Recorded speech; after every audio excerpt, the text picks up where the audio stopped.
Welcome back for Game 3, everyone. Rib and Joshi still here to deliver you the action as we get into Counter Logic Gaming versus Golden Guardians. CLG was able to tie up the last game and show Golden Guardians what they were made of. And now we have to see who can do that again. Because now we semi-know what they're made of, Joshi. But do they have any more ingredients to show us? Yeah, I think we really saw both teams do what they want to do in this series, and that's how each of them got their wins. So now it's going to be this battle of styles. This is this 4th and 5th place teams battling it out. They're neck and neck for a reason, and we just saw how easily these games can go in one direction or the other. So I believe we heard that Golden Guardians is red side, which means they are going to be giving counter pick over to one of their solo lanes, I have to imagine. And we've just seen what Deus can do with the counter pick up against Zion Spartan. Now the question is, what can Zion Spartan do with the counter pick up against Deus? Yeah, if that'll be able to happen. No substitutions will be made heading into this game, as the teams may have that option on either side throughout each game, and they're feeling good. I think a lot of times in these, before you change substitution, you can look at comp or how the comp was played, or you just didn't play correctly. And I think it's good to keep the players that are kind of warmed up in, still going, unless you're playing an old style of like, the jungler's downloading them in game 1. He must play game 2 because he knows the path there, where to go, So you don't get much of that, as these teams are pretty straightforward in playing their styles. So I cannot wait to see what top lane delivers for us, though. Zion Spartan Trinamir game 1, full carry. Deus game 2, as his name states. In that, well, not really, but you know what I mean. In game 2, he gets full carry from top lane, and we thought the disparity was going to be in mid lane mostly with our staff and a Blaze Olive. Yeah, it's not an unreasonable place to look. Blaze Olive has been looking pretty good. But I do wonder, he played the Echo to great effect and not necessarily the strongest early game champion. And again, playing the Azir in game 2, again, not the strongest early game champion. So I wonder if they might look to transition into something more skirmish heavy, something that's a little bit more aggressive and can potentially move around with hard to make Frogus's life miserable early on in the game. Because that's something that we haven't really touched on. We've kind of looked at Frogus and Hard as supports. Almost. Like, they're the ones who are helping out their solo lanes and the bottom lane. They're the ones who are there to make sure everybody else looks good. But they're still a player on the map. They still need gold. They still need experience. And if you can deny that from them and just play a 5v4, maybe there's a new route for these games to be taking. I wonder if the Morgana gets banned out here. We've seen it go towards both sides, and it didn't seem to favor Golden Guardians when they went for it last time. They went for the Morg and the Caitlyn, and they wanted to kill Phil and Wind over and over and over. But playing Ashe and Senna made them very safe, and then that couldn't happen. And we saw Fragis splitting the jungle, as you mentioned. They were vertical jungling, so Olaf could be on the bot side to protect the Ashe and the Senna. Really, from the get-go, Counter Logic Gaming was thinking of what they needed to do to protect the rest of the map, and they might have left Deus on an island, but then Deus knew what he needed to do, because I remember you and I both were like, oh, Deus, so sorry, right? It goes back to that, you don't get to play. And then he said, oh no, I get to play, just wait. And it was because they kept sending people at him, and that was a little disjointed. And we'll see if they clean that up. We're back into picks and bans. Let's see what they have. Ooh, Nidalee, Camille, Twisted Fate for CLG. That's my call. Wow, and Kalista coming out once again. Are we going to see all the bans in the same order? You think, Rim? Did I call the order? Sides? There you go. 2 of the rest. Yeah, we're already 66%. You want to ban Twisted Fate? Ooh. Twisted Fate. God, they're taking a long time to do it, man. It's suspense. It's like a Michael Bay movie. Do we have an explosion feature for when they do ban it? I feel like we have to at this point. Sometimes your keyboard stops working. It takes a little bit longer to type in the name. Ooh, Caitlyn, oh my word. Twilight Zone. All right, what does CLG have then? We've had a lot of blind pick mids, but I don't know if that'll be first priority. Deus could get first pick for his top. Yeah, I don't know if there are any super heavy priority top laners that he wants, especially since the Ornn is a little bit dangerous, but the Lucian coming through, interesting. Not something that we've been seeing that much. It did get a small buff on 1016, where its ultimate has a few extra shots and thereby does a little bit extra damage. But this is also going to be Twin's 12th unique pick to split if he ends up taking it. Yeah, nobody on either team has played Lucian this split. Any of them. Not that you would in the jungle, but you know what I mean. Hard here locking in, so we get 2 gunslingers. Well, one's a bow. Well, Graves is a gunslinger. She's a Lucian's a gunslinger. bow gunslinger. Projectile slingers on the right side. Got it. Okay. I don't know if I like that, Riv. I mean, you already pick up the set, which can still flex between the jungle and the support role, but oftentimes one of the powers of the set is that just show where that is in the top lane. Yeah, and now the Ornn, like, you're not throwing Ornn into the support role anymore. You can technically play it as a jungler, and I know LS is a big fan of that, but it's not something that people tend to play, and I feel like now we're giving a big opportunity for Golden Guardians to really figure out what top laner they want to play. That's going to be a fantastic counter pick and also compositional pick. So I'm a little bit skeptical of this early pick coming out from CLG, and we'll see if they can protect it with their next 2 bans. I'm expecting a Fiora, almost definitely, and then maybe like a Gangplank or something to deny Golden Guardians of the disengage provided by the ultimate. Yumi. Okay. I'm making sure Tuesday can't get anything too crazy in the mid lane, but also heal up the tanks and keep the Lucian moving. So that's banned out. What do they have for the side of CLG? Still could focus mid. Blaze Olive could play that Azir. True. Could come back with something even stronger like his Orianna. Tryndamere gets taken from Zion. They aren't. CLG does not have that much crowd control right now, and it seems like they don't have the crowd control to stop Tryndamere in the next few picks from what they're thinking. So that is a ban. Yeah. I mean, there's a lot of things that can kind of prey on Ornn, right? I don't know how much you've been watching the SGC recently, but Ornn versus Gangplank has kind of become a staple of the tier right beneath Academy, and I wouldn't be surprised if that's something that Zion Spartan is willing to play. He's got 5 games on the champion so far this split, but again, you talked about Zion Spartan being this Jax player, this big split pusher, and both Fiora and Jax are still on the table. They got some small buffs. We know he's played them. We know they're both good into the Ornn, and with the Gangplank taken away, wouldn't be surprised if he ends up picking one of them up. See what happens. That Mordekaiser's still out there. We've had like I said, I can do anything, you can do better. We had that with the Azir last game. Didn't turn out to be true. But could happen this one is they go pick for pick on each other's maybe. Keith here to lock in the Kale.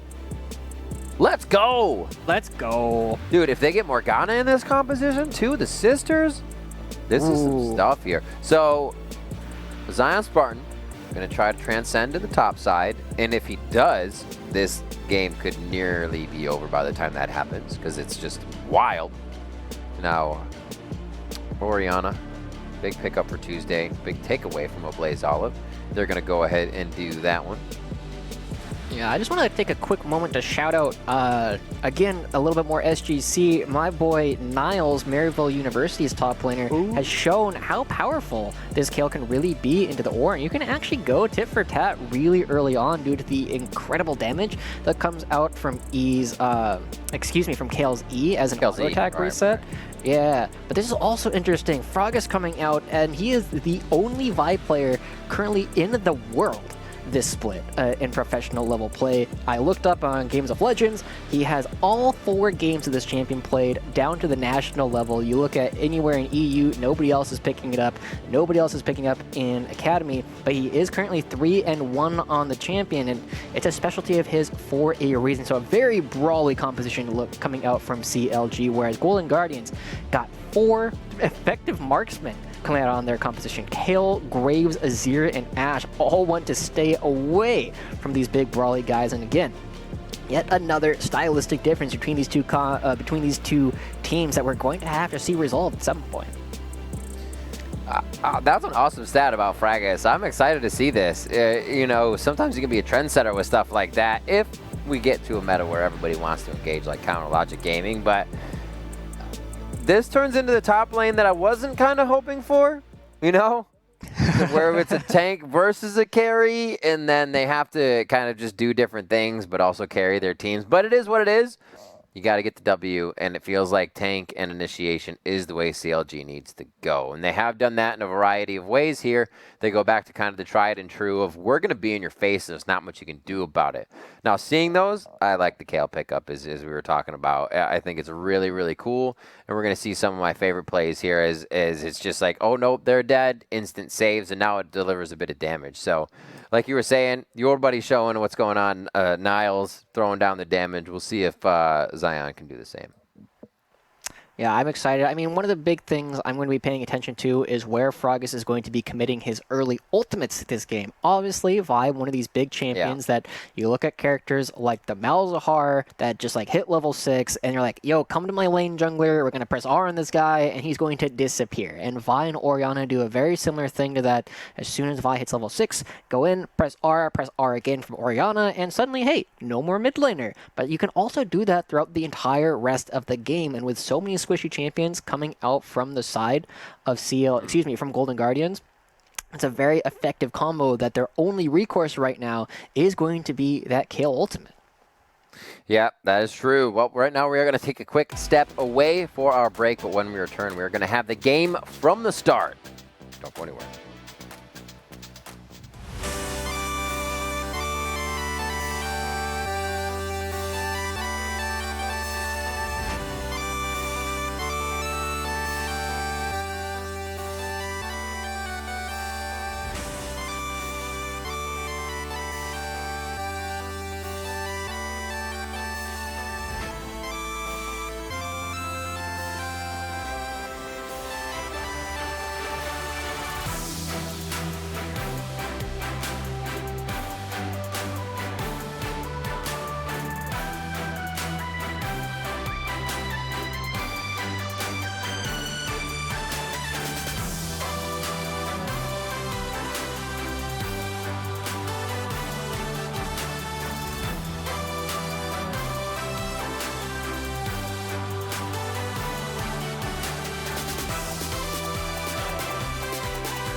I'm ready. I'm excited. We are getting a switch of sides for the first time. Golden Guardians hopping onto the red side. Have the Kale in game. I like the music playing out. It's like epic. Boom! Anyway. I I love you, production. So seeing as how this one could play out, we saw a lot of action in the top lanes. It's a little sad, like I said, to see Ornn now versus Kale. We'll still see a lot of action in the top lanes, but I think we're going to get a greater fight phase here. And again, if it's at level 6, 7, I think we're going to get another coast-to-coast fight with people teleporting back in from the fountain on low death timers. These guys love to go and press R. Yeah, I'm excited to see what ends up happening. And we know even though Ornn is coming through and did get counterpicked, this has been one of Deus's most played champions this split for a reason. They are able to find success with it. He knows what he's doing. His laning phase is fine, and he's going to be able to be impactful later in the game anyway. So it does raise the question, despite Kale and Orianna's scaling, the Ornn items might be enough to kind of turn that on its head, because simply you have 4 auto attackers coming out. Even though Azir does it as magic damage and does it technically as spell damage, he still relies on attack speed. So things like even like a Frozen Heart, which is an item I haven't seen built in probably a year at this point, suddenly becomes a lot more attractive.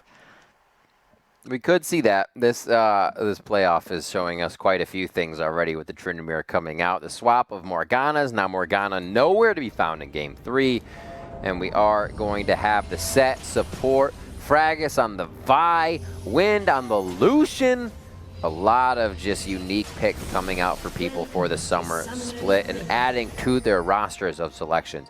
Here we are. Fragus sees 1. Oh my, hard. Pew. Going just that. Pew. Loading it back up. I've got 2 more shells for you. Yeah, almost. I mean, that was cute. Oh. I don't think he's going to get punished for it. Maybe a little bit of damage here. Yeah, it's just about is. They are able to get a little bit of vision down, and is that, I mean, that's a new champion for Phil this split as well. Coming out. Man, I think Wind and Phil are like trying to pick as many unique champions as possible. Guys, there's no award for being most imaginative and having the largest champion pool, unfortunately. That's true. A lot of mid laners have that quite a bit. Pobelter would always be in that pool, and a few others like Froggen would be up there. And now seeing it with a bit more, we get Carry's bot and Mage's bot and blah blah blah. So many things, just spicing it up. Vernal Drake spicing up our game for the first straight. Yeah, now we are going to be seeing that CLG's jungler is going to get spotted. They knew a ward went down, chose to start here anyway, where it's hard, going to be in the top side of the map. Not going to be getting a leash as he runs this red buff around. So both bottom lanes going to be going right on at it very early on in the game. And that potentially means, Riv, we might have a 3v3 on our hands if both the Graves and the Vi choose to go towards the bot lane and get some fighting down at about level 2 or level 3. Oh, look at how slow Chime is playing this with Heath. He's like, hit it at the last possible moment so I can annoy them with my Thresh play hook. Perfect. Fragus just behind Tuesday here, can't do much. He goes down to 200 HP as that CS is missed under the turret. That one's missed too. He's not going to be able to get it as it was too far down. Won't be with the correct method to the madness of farming. That one is another shot. He uses the ball command move to grab that. So he could clean up that CS and be pretty. But right now, a lot of pressure. Yeah, hard here. Low. I'm going to be taking your red buff away here. Thank you very much for the leash. Froggen has to walk away, but he is going to be able to keep his own flash and also pick up these Krugs. But Hard going with a very aggressive playstyle early on in this game, knows that as long as Froggen doesn't have that Q, which he normally takes at level 3 to start looking for ganks, he is very safe as his Graves, especially since he has all the extra armor that this champion has off of his extra grit. Now he's going to be able to back away and pick up his own side of the jungle, and yet again, small advantage going over to Hard for his early pathing. 10 seconds off the timing of this scuttle. He should be able to grab that easily. And Blaze Olive really pushing mid lane as much as he could. We saw with that wave coming back, he had Tuesday on his heels, and if he had to go into the jungle to even help Hard, he could. So really set up all around. Here's Golden Guardians start to try and make the first move on the map. Oh, going wait a game second. to game. This is brutal from Hard. He goes through, he doesn't get spotted on his way to the top half of the map. Tuesday's gonna have to teleport back. Oh yeah, this could be a double scuttle, but Zion's probably a little bit late to the punch. But there is a red buff on Hard, and Frog is like, you know, on second thought, maybe you can have that. So look at this, 2-3 camps already in the lead far harder. He's going to be able to clean up his own side of the jungle. He hasn't even done his own blue buff. I wonder if a Blaze Olive is actually going to be gifted the first blue buff coming out from Golden Guardians this game, and I know he'd be very happy with that to start pushing Tuesday around, and Hard would be happy to give it over because he knows that it means that a Blaze Olive can continue to follow him around and make sure Frogis is miserable. Exactly. Just keep pushing it in. Oh, yawning. What is that?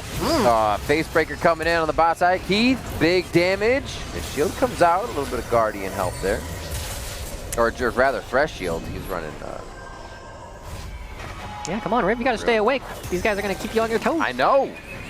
It's so hot in my room. It just makes me yawn constantly. My computer's kicking out so much heat. Sure, it's CS time. Yeah, 5 minutes on the clock here. There's 13 on that Infernal Drake. And a quick push back from Phil. Shatter goes off, but he's not much damage off of that. And now they just keep pushing back. Phil gets a nice haymaker, but it's not charged up too much yet early in the game. And they are just pressuring each other to see if anything looks good to take this Drake. And here, yeah, the pressure coming in from CLG onto Hard. They've been looking for him all game as Hard has been invading. Oh no, did they overstep? It's Fragis taking a few shots. That's a kill for Keith as he didn't have to do a damn thing for this. Pulls an arrow out of his quiver and says, thank you very much. Hard now, trying to stay alive, and Ardent Blaze could take him down if the W is up. Oh, it just misses, and it has quite a hitbox too. Piercing Light's gonna be a oh, he gets a double Piercing Light.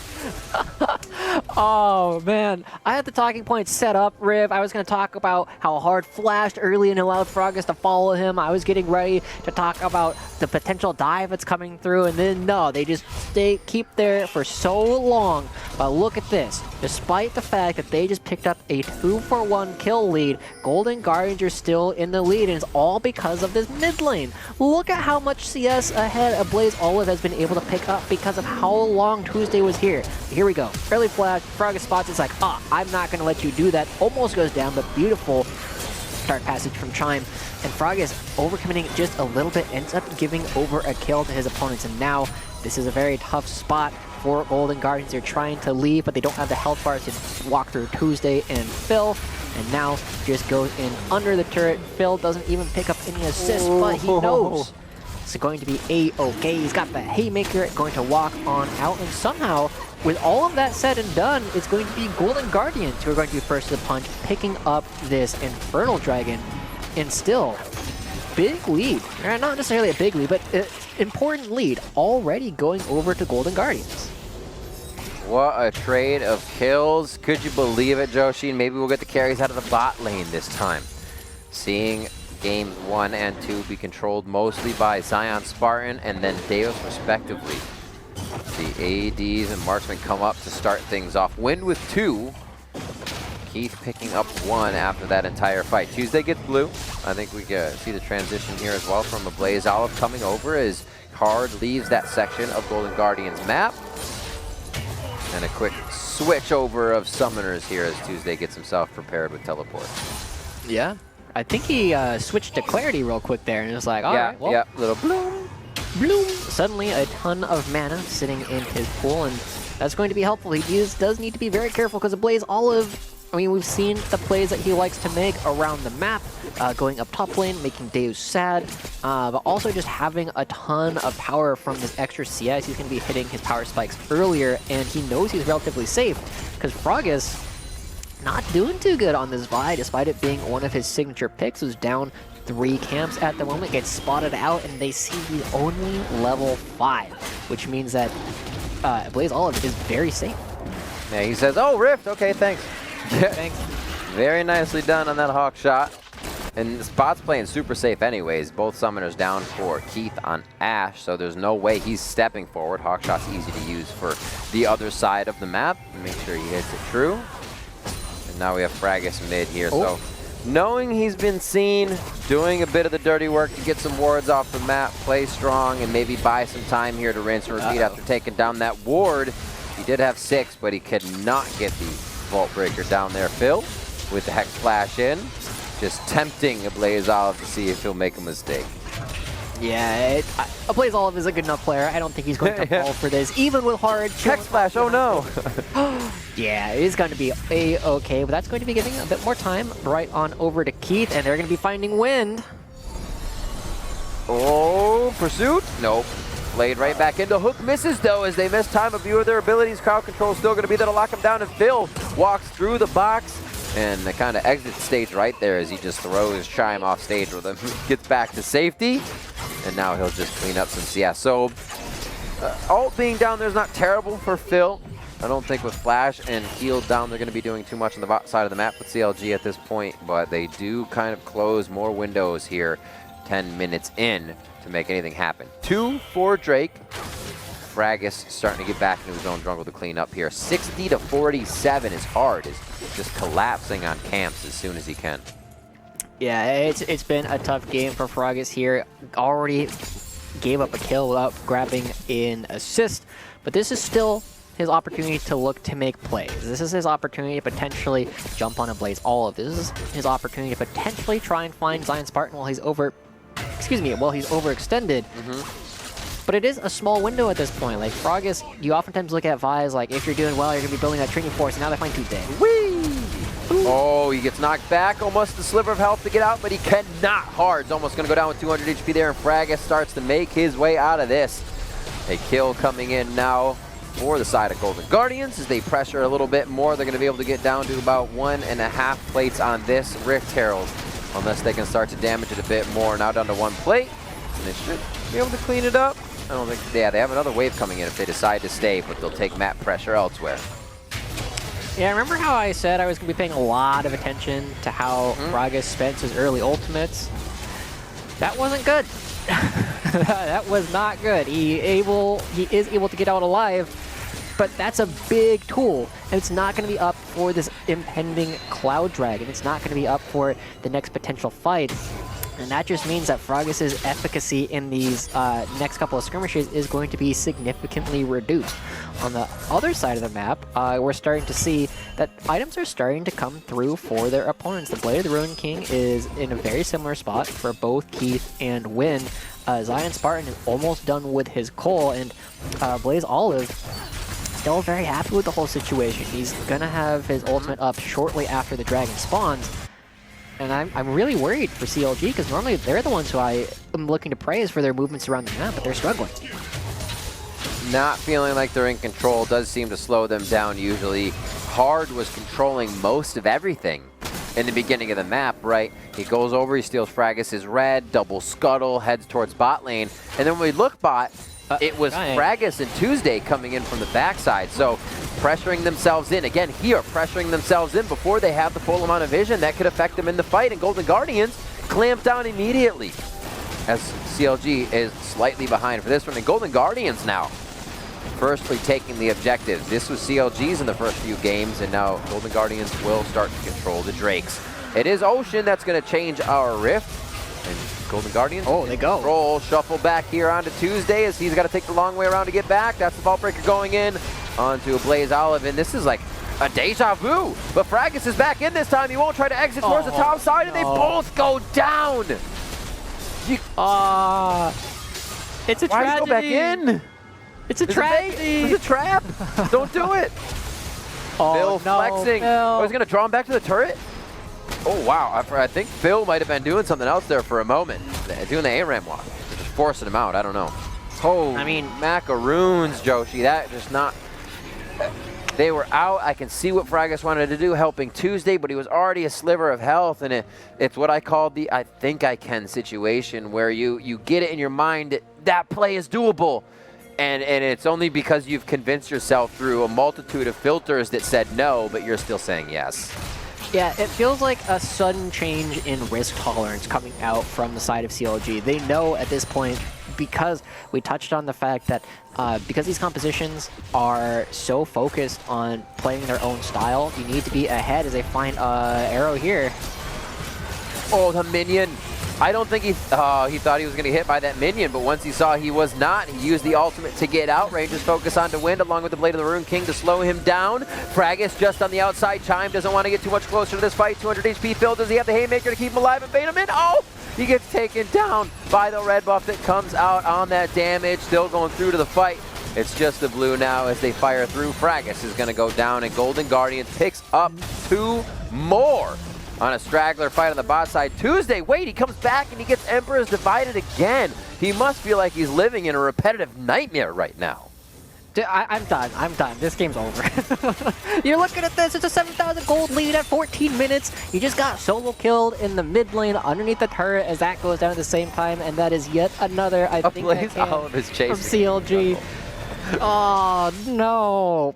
I don't, like, normally, you know, I'm one of those big people who are like, oh, but we can continue scaling as we take another look at this Fia's Phil. You see, he's trying to find the angle onto Chime and take him so long to do so.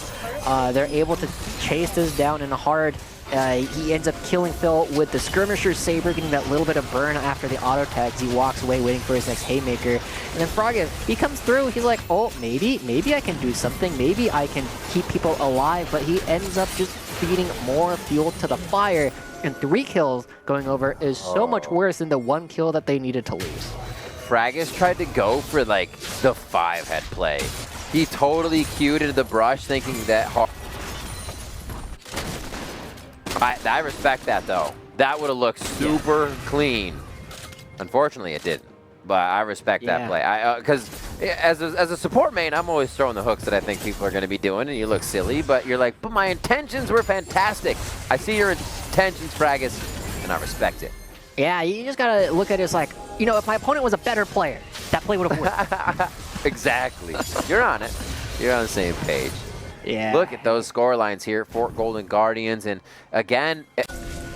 I said, look at this top lane. It's top lane fame. 0-0-0 across the board for both, and they're pretty even in CS. It has been all bot, and we wondered if it would be that way again with CLG kind of going back to a bit more aggression.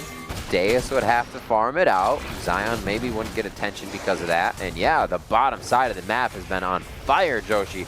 Zion Spartan now getting into that aflame level of his Kale Transcendence, I guess, as he's going for that as his final, but only getting stronger, and we have not seen Zion in the fights yet, and they haven't needed him. Yeah, and you know, at this rate, they might never need him. They might never need him. Uh-oh. He might get caught. He's got flash. Just walks away. My word. He needs nothing. He's got an arrow. Are we going to get any teleports? No teleports are available. All right, okay. CLG do get something back. They finally get a real objective on the board. And now they got to make sure they don't give anything right on back. We're starting to see items coming through on the other side of the map. Zion's part's got his Hextech Gunblade. Nashor's Tooth has been done for a Blaze Olive for a little while. And I've noticed this coming out from Hard. He's been very focused on this Umbral Glaive on the Graves just for the extra vision control. And I think it's been interesting to see just how much he values this item, right? It gives your opponents less information to play with because you're not going to be the ones, you're not necessarily going to get more vision yourself, but sometimes just getting the drop on your opponents is so valuable. And as we get to this third dragon of the game, I don't think Counter Logic Gaming can even think about contesting because they are down 6,000 gold at 17 minutes. They throw out a hawk. Oh, that wasn't even a hawk shot. I don't even know what that was. They threw out something and it missed. I didn't see it. I was looking at inventories. No, I wish I did. But, maybe it was just a Scryer's Bloom as it comes across. That's going to be a lot of damage. And Counter Logic Gaming owns no map right now. They cannot move safely anywhere. That's going to be the Ornhorn coming out. Nice knockup going back, and that might be enough crowd control here as Wind is just hitting a few minions before he gets in for the damage. Counter Logic Gaming is coming up. They finally get Wind a bit of space. Zion Spartan, though, he's just going to start shredding if he can get a little bit of alone time. And here comes the Kale Mary to save Chime in the fight. Deus now going to be running for the hills, but I guess he's running down the hill right now. He can't roll fast enough to get away, and we do see what happens when Zion makes himself present in the fight. It's a double kill. Yeah, a couple kills going over is really helpful, but it's just stemming the bleeding. Still 8,000 gold now up in favor of Golden Guardians, and they're going to be picking up another turret. So it's always the kills and what else do you get? You get the kills and something else. And this teleport, is it going to even come through? Oh, okay, Tuesday's there at least, but he's just there to watch his turret fall. So not a whole lot of extra benefit coming through, and now we look at Golden Guardians, one dragon away from Soul Point, and I don't think I need to repeat to you, Riv, how impactful this objective really is. It is insane.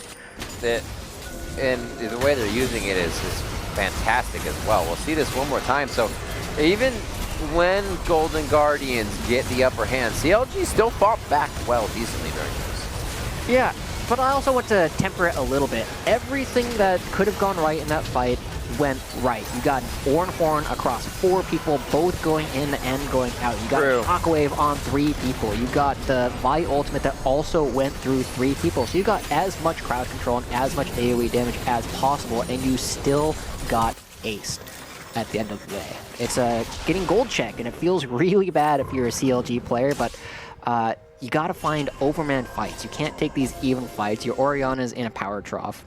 Yep. Your Lucian is behind. Your Orin, while 1-1 and 1 does not do that much damage at this point in the game, and your Vi is Cinder Hulk plus a Giant Spell. There's not a lot of damage coming from anybody on your team at the moment, so these fights are incredibly difficult to take. And just kind of going back and looking and taking stock of what has made each team throughout this series, we look at Golden Guardians' first game, and it was more aggressive. It was hard on Graves. It was Chime on Thresh. They picked that up here in Game 3 because overall it feels good to work around with the rest of the comp. Nice Shockwave. Fragus.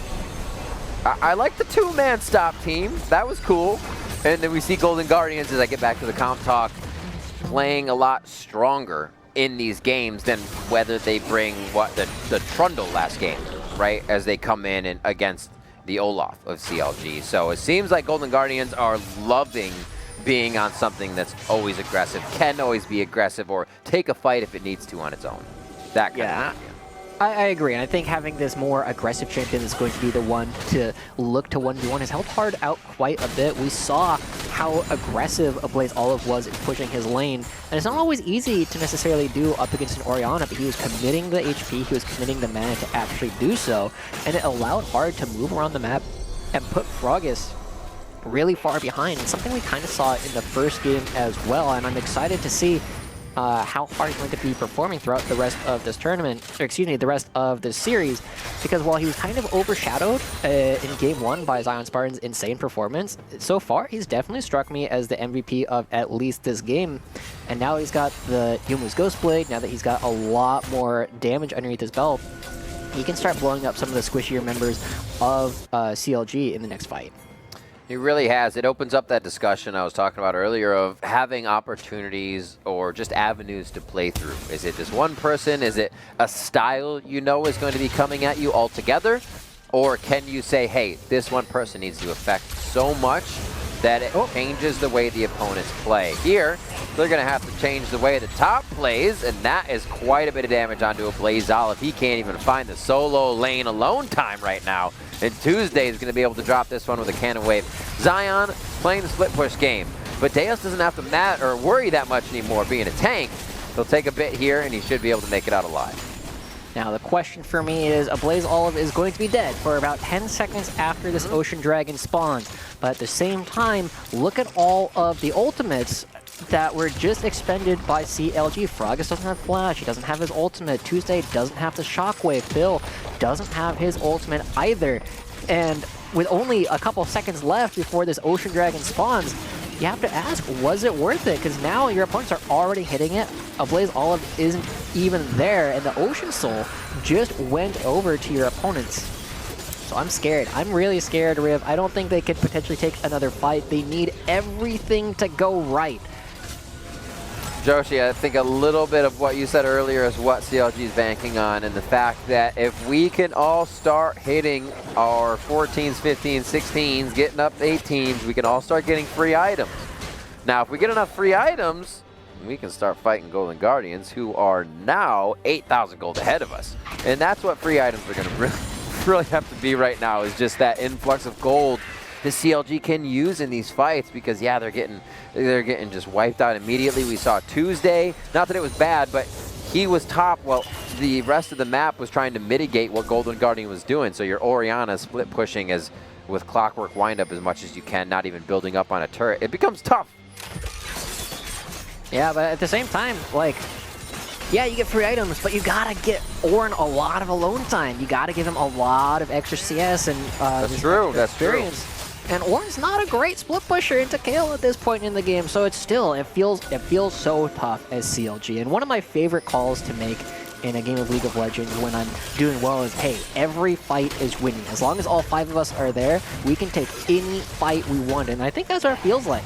to be on Golden Guardians right now as they hook in the Ornn. We'll see if they end up committing for it. They still have a bunch of ultimates, and they hit the Ornn.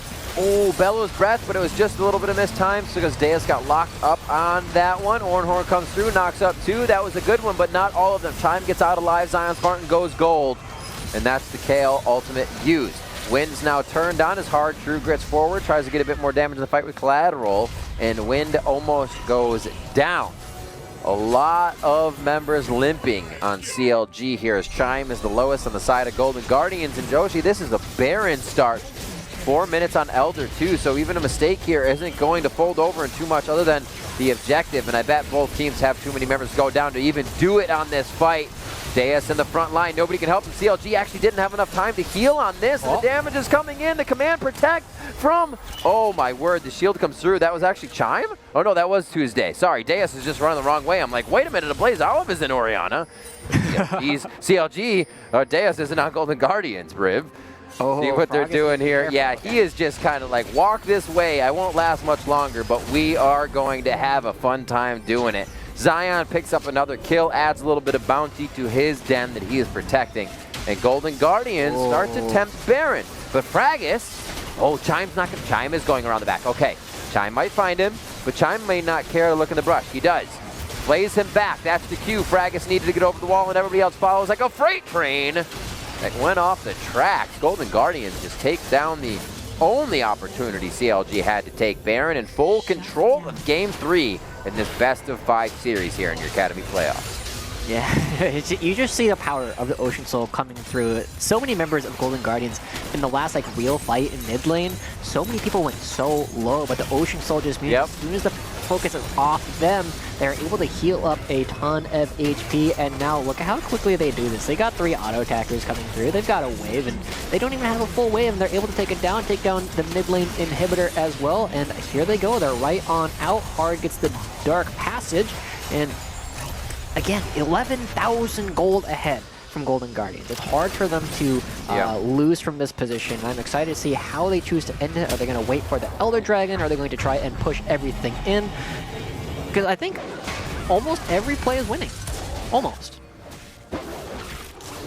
I mean, that's definitely a thing you could say for Golden Guardians. From the beginning, from Hard saying, oh, Fragus is on this Vi. If I find this Vi, I fight this Vi, no matter what. My mid lane is going to be pushing. I can dodge out on her Q, and then I just shoot, right? You can easily just take that out. So Hard with an agenda to start this game and did not stop. 7, 1, and 5. Controlling this one with himself. CLG, this is the first time CLG really has any of their minion waves across the halfway point of the map, Joshi, and they're using it as a bushwhack, trying to set up a trap to see if anybody would clear this wave, and they only had seconds to do it. I respect the attempt, but they have to get back to defend.